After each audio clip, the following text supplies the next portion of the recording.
Ulandı tutup olay cuma vatandaşım. Bugün Çislak 2023 yıl 5. ayının 15. günü haftaga Düşenbe vatandaşım. Endeki mavzudan başlaylı. İttifaklaşıp cüngögü texime katta kol bulaylı. Avrupa İttifakı Tashqi ishlar ministrlari yig'ini ortaq to'nosh hosil qildi. Mavzuli xabar 5. ayning 13. kuni Buyuk Irot orbitida e'lon qilindi. Xabar mundaq boshlandi. 2023 yil 5. ayning 11. kuni Avrupa İttifaqı bir necha nafar tashqi ishlar ministrlari Jungo Kompartiyasının özlüksüz kengayıvatkan kengaymeçiligi aldıda.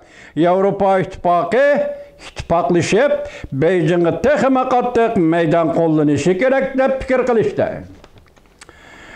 Bilimbark haber kılıp mındak görsetti. Avrupa İttifakı Tashqi ishlar ministrleri 5. ayının 12. günüdün 13. günü gece Şivisiyanın Stockholm şehirde yığın içip Beijing bilen bolgan münasebette qandaq tertipke selish, cümleden Avrupa İttifaqı iqtisadi jihatda junguga taynib qilishni azaytish va bexatarlikka xires qilishlarga qandaq taqabul turish masalalarini muhokama qildi. Beijingning kun sari kuchli talaffuzda xalqaro obraz yaratishga tirishayotganligini nazarga ilib Avrupa İttifaqı a'zo bo'lgan ko'plagan davlat tashqi ishlar ministrlari Jungo Kompartiyasi bilan aloqa munosabatda bo'lganda texime qattiq meydan qo'llanishni murojaat qildi. Germaniya tashqi ishlar ministri Annalena Baerbock Avrupa İttifaqı'da hizmetdaşları bilen cem buluştum burun muxbirga mundaq ko'rsatdi.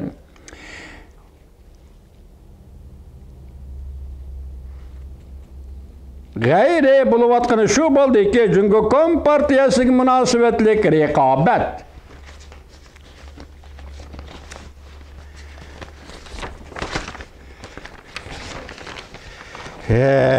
Xudayim kechiring vatandoshim. Jungo Kompartiyasiga munosabatlik raqobat dushmanlashish kun sayin kuchaymoqda. Her ara, Avrupa ara, Jungo ara, Amerika ara, Jungo ara arlıqda raqobat va dushmanlik kun sayin kuchaymoqda. Şunlaş xatarni azaytish Avrupa İttifaqı siyasetinin yetakchi iddiasi bo'lishi lazım. Qarab turib to'qinish qilishdan ayeti yo'q vatandoshim. Mesela qarab turib urush maydoni kelib qilishdan taxama ayeti yo'q-da, shunday-ku bu siyosatda. Shvetsiya Avrupa İttifaqıning navbatdagi raisi. Shvetsiya tashqi ishlar ministri Tabes Billström mundaq dedi. Bu guruh, yani Avrupa İttifaqı guruhi Jungo Kompartiyasi bilan aloqa munosabatda bo'lganda kuchni birlashtirib, ittifaqlashishdan, kuchaytirishdan o'xshashla G'arbiy Tinch okean alqigan munosabatlarni chuqurlashtirishni maqsad qiladi.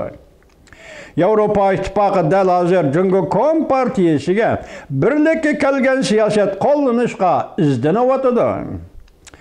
Qattiq meydan qo'llanish bilan ikkinchi darajalik iqtisod davlati bilan ta'minlash liniyasi o'rtasidagi munosabatni tangponglashtirish, o'xshashla Amerika bilan zich hamkorlik munosabatini davomli saqlash.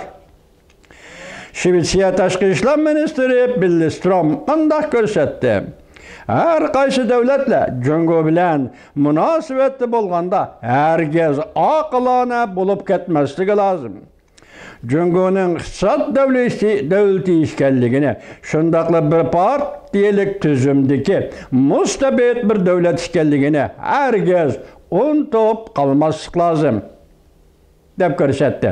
Litva tashqi ishlar ministri Gabrielius mundaq dedi. Men Milist, bilis doğrumdan teşebbüslerine ve fikirlerine koşulumen. Çünkü Kompartiyasiga texama qattiq meydan qo'llanishimiz lazım. O Litva Tashqi ishlar ministerini